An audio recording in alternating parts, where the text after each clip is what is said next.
अल्हम्दुलिल्लाह अल्हम्दुलिल्लाहि रब्बिल आलमीन वल आक़िबतु लिल मुत्तक़ीन वस्सलातु वस्सलामु अला सय्यिदिल मुरसलीन व ख़ातमिन नबिय्यीन मुहम्मदिन व आलिहि व अस्हाबिहि अजमईन। मिनश्शैतानिर रजीम बिस्मिल्लाहिर रहमानिर रहीम। यौमा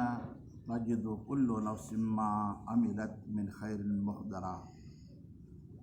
वमा अमिलत मिन सूए तवद्दु लौ अन्न बैनहा व बैनहु अमदन बईदा। सदक़ल्लाहुल अज़ीम व सदक़ रसूलुन नबीयुल करीम। अल्लाह ताला जी ज़ाते बाबरकात इरशाद फरमायो त उन ॾिहाड़े हर हिकु नफ़्स लहंदो को जो अमल कयईं भलाईअ खां हाज़िर कयल ऐं उहो अमल कयईं बुराईअ खां। यानी अल्लाह ताला जी ज़ाते बाबरकात जे हुज़ूर में हर हिकु नफ़्स हाज़िर थींदो, हर हिकु जान हाज़िर थींदी। अल्लाह ताला जी ज़ाते बाबरकात इरशाद फरमायो त उन जी बि हाज़िरी लॻंदी ऐं उन जे अमलनि जी बि हाज़िरी लॻंदी। इरशाद फरमाए त मा अमिलत मिन खैरिन मुहदरा औ मा अमिलत मिन सूए। जेकॾहिं बुरो अमल कयईं उहो अमल बि उन जे अॻियां मौजूदु हूंदो, जेको चङो अमल कयईं उहो बि उन जे अॻियां मौजूदु हूंदो। तवद्दु लौ अन्न बैनहा व बैनहु अमदन बईदा। ऐं पसंदि कंदो नफ़्स त जेकॾहिं इन में वॾी मुसाफ़त वारी दूरी हुजे हा। अमदन बईदा यानी अमल सभिनि जा बराबरि न हूंदा, कंहिंजा घणा हूंदा, कंहिंजा थोरा हूंदा ऐं मुख़्तलिफ़ अमलनि जी सूरत हूंदी। यानी अमल हिकिड़ी सूरत में ज़ाहिर थींदो। जेकॾहिं सुठो अमल हूंदो त सुहिणी सूरत में ज़ाहिर थींदो,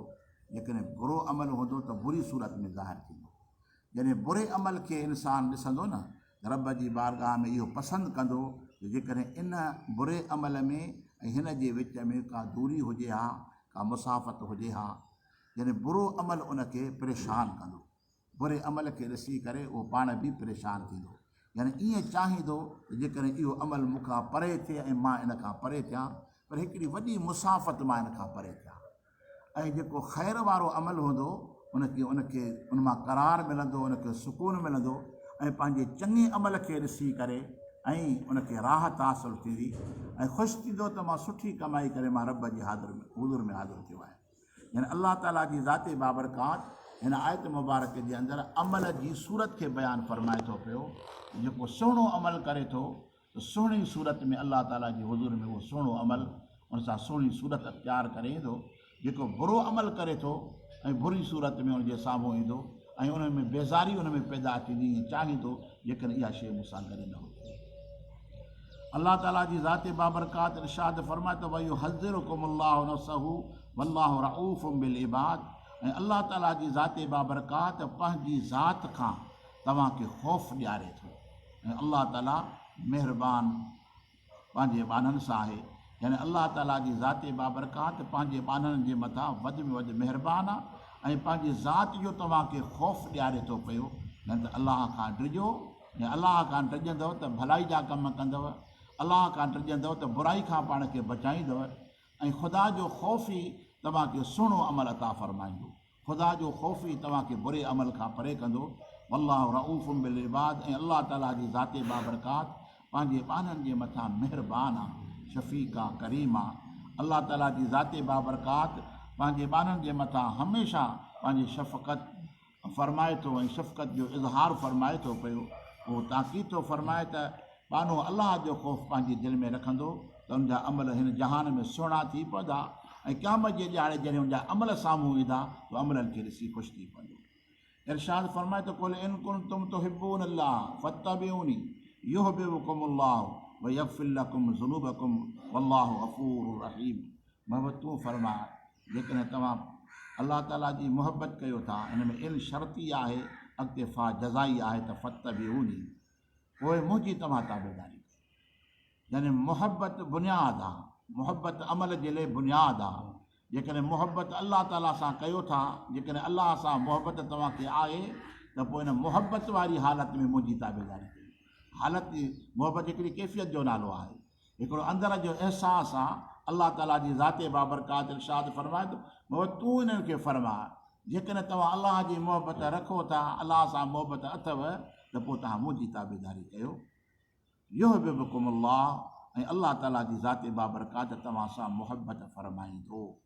उहे त अलाह खे पंहिंजा पाना पसंदि आहिनि ख़ुदा पंहिंजे मख़लूक खां बेज़ार न आहे जॾहिं मथी आयत में फरमाए त वल्लाहु रऊफ़ बिल इबाद अलाह ताला पंहिंजे ॿारनि जे मथां महिरबानी आहे त युहिब्बुकुमुल्लाह जो मक़सदु छा थी पियो युहिब्बुकुमुल्लाह इन जो मतिलबु छा थी पियो जॾहिं अलाह महिरबानी आहे कुल सां महिरबानी आहे हर कंहिंजे मथां अलाह ताला जी ज़ाते बाबरकात जी रहमत आहे त मानो थियो त अॼु जेका अलाह जी महिरबानी उहा ॿी शइ आहे जेका रसूलुल्लाह सल्लल्लाहु अलैहि वसल्लम जी ताबेदारी खां पोइ जेका महिरबानी थिए थी न उहा ॿी शइ आहे यानी अलाह ताला में त मां तव्हां सभिनी ते महिरबानी आहे जेकॾहिं रब महिरबानी न हुजे त केरु रिज़्क़ ॾींदो केरु हिफ़ाज़त कंदो या रब करीम जी महिरबानी आहे जो वक़्त ते खाऊं था पीऊं था जीऊं था या मालिक जे रहम खां सवाइ न आहे पर फरमाए त फत्तबिऊनी युहिब्बुकुमुल्लाह उहो मुंहिंजी ताबेदारी कयो इहा जज़ा आहे हुजे न मोहबत कंदो अलाह ताला जी ज़ाते बाबरकात तव्हां सां यानी महबूब जी फर्मा बरदारी में अची महबूब जे इत्तिबा में अची करे जेका अलाह ताला जी मोहबत पंहिंजे ॿारनि सां थिए थी उहा निराली मोहबत आहे उहा ॿी मोहबत जहिड़ी आहे ई कोन यानी अलाह ताला जे तव्हां मूंखे प्यारा आहियो पर असुलु त हक़ीक़ी प्यार त रब जो उन्हनि सां आहे जेके नबी के सलाह सम्झा फर्मा बरदार आहिनि महबूब जी इत्तिबा कनि था उहा मोहबत जे लाइ ज़रूरी आहे त यग़फिर लकुम ज़ुनूबकुम अलाह ताला तव्हांजे गुनाहनि खे बख़्शींदो छो त इहो त ज़रूरी आहे न जो अलाह मोहबत करे ऐं पोइ बि गुनहगार रहे अलाह मोहबत करे पोइ बि उनजे मथां गुनाह लिखिया पिया हुजनि पर अलाह जी ज़ाते बाबरकात रब जंहिंसां मोहबत कंदो आहे उनजे मथां न सगीरो रहंदो न कबीरो रहंदो अलाह ताला जी ज़ाते बाबरकात उनजी बख़्शिश फरमाईंदो आहे फरमाए त अल्लाहु गफ़ूर रहीम ऐं अलाह ताला जी ज़ाते बाबरकात बख़्शणहार बि आहे त रहम कंदड़ बि आहे यानी हबीब करीम सल्लल्लाहु अलैहि वसल्लम जी इत्तिबा कई त सभ खां पहिरियों उनजे लाइ इनाम इहो आहे त अलाह ताला जी ज़ाते बाबरकात उन सां मोहबत फरमाए ऐं उनखां पोइ अलाह ताला जी ज़ाते बाबरकात उनजे गुनाहनि खे बख़्शिश फरमाए थो पियो उहो आख़िरि में फरमाईं रहीम जो लफ़्ज़ इहो सिलसिलो मुनक़तो न थी वियो आहे ख़तमु न थियो आहे बल्कि इहो अञा हलंदो छोजो अलाह रहीम आहे रहीम अलाह ताला जी दाइमी ऐं अबदी सिफ़त आहे ऐं अलाह ताला जी ज़ाते बाबरकात हमेशह पंहिंजे ॿारनि सां मोहबत फरमाए कुल अतीउल्लाह व रसूल महबूब तूं इरशाद फरमाए त इताअत कयो अलाह जी ऐं उनजे रसूल जी फ़इन तवल्लव पोइ जेकॾहिं तव्हां फिरी वियो फ़इन अल्लाह ला युहिब्बुल काफ़िरीन पोइ बेशक अलाह ताला जी ज़ाते बाबरकात काफ़िरनि खे न पसंदि फरमाए थो यानी अलाह जे महबूब जी इताअत खां गर्दन कढी वियो महबूब जी फर्मा बरदारी खां मुंहुं मोड़े वियो त अलाह ताला जी ज़ाते बाबरकात लफ़्ज़ काफ़िरीन जो आंदई इहो बि हिकिड़े मुनकर जो क़िस्म आहे इहो बि हिकिड़ो मुनकिर आहे जेको रसूलुल्लाह सल्लल्लाहु अलैहि वसल्लम जी फर्मा बरदारी खां पंहिंजी गर्दन खे मोड़े थो अॻिते फरमाए पहिरियों फरमाए त अतीउल्लाह वर रसूल इताअत कयो अलाह जी ऐं उनजे रसूल जी अतीउ अमर जो सिवा आहे जम मुखातिब जे अंदरि यानी अलाह जी इताअत कयो हालांकि अलाह जी इबादत कयो इताअत जेका सो ग़ैरुल्लाह जी थींदी आहे उहो काफ़िर हुजे या मुस्लमान हुजे ताबे खे सॾिबो आहे जेको उनजे नक्शे क़दम ते हले जेको उनजे अदाउनि खे अदा करे उनखे इताअत चइबो आहे अलाह ताला जी ज़ाते बाबरकात अतीउ जो लफ़्ज़ चई ऐं फ़ौरन फरमाए त वर रसूल इन करे फरमाई त अलाह जी इताअत नथी थी सघे छोजो अलाह जी सूरत खे केरु नथो ॾिसे अलाह जी फ़ैले खे नथो ॾिसे छोजो इबादत जेका आहे न इबादत जेका आहे उहा बंदनि जी सिफ़त आहे अलाह जी सिफ़त न आहे तंहिं करे अलाह ताला जी ज़ाते बाबरकात वर रसूल जो लफ़्ज़ ॾेई करे या वज़ाहत फरमाई त हक़ीक़ी इताअत जेका सो मुंहिंजे मदीने वारे साईं जी आहे पोइ जेको रसूलुल्लाह सल्लल्लाहु अलैहि वसल्लम जी इताअत करे थो उहो अलाह जी इबादत में दाख़िल थिए थो यानी रसूलुल्लाह सल्लल्लाहु अलैहि वसल्लम जी इताअत खे अलाह ताला जी ज़ाते बाबरकात पंहिंजी इबादत फरमाए छोजो इबादत जेका सिफ़त आहे न इहा सिफ़त मख़लूक जी आहे अलाह जी न आहे अलाह महबूद आहे तंहिं करे अलाह ताला जी ज़ाते बाबरकात फरमायो इताअत जी सूरत में इबादत आहे पर उहा इताअत कंहिंजी ग़ैर जी न छोजो इताअत ॿिए जी बि थी सघे थी न वर रसूल फरमाए करे त अलाह जी इबादत उहा ई थी सघे थी जेका रसूलुल्लाह सल्लल्लाहु अलैहि वसल्लम जी इताअत आहे हर कंहिंजी इताअत अलाह जी इबादत न आहे बल्कि अलाह जे महबूब करीम सल्लल्लाहु अलैहि वसल्लम जी इताअत जेका अलाह ताला जी ज़ाते बाबरकात हर मोमिन जे मथां फ़र्ज़ फरमाई आहे अलाह ताला जी ज़ाते बाबरकात फ़र्ज़ त उनजी इताअत कयो पोइ महबूब जे कौल में बि असहाब किराम इताअत कई महबूब जे फ़ैल में बि हबीब करीम सल्लल्लाहु अलैहि वसल्लम जी इताअत कई इताअत करे ॾेखारियूं यानी कौली फ़ैली जेको बि नबी करीम सल्लल्लाहु अलैहि वसल्लम जे सुनत जे अंदरि दाख़िल आहे, उन जे मथां जेको बि अमल करे थो पियो अलाह ताला जी ज़ाते बाबरकात उनखे पंहिंजी बंदगी में दाख़िल फ़रमाए थो, उन जे फ़ेल खे अलाह ताला जी ज़ाते बाबरकात पंहिंजी इबादत जी सूरत में क़बूल फ़रमाए थो।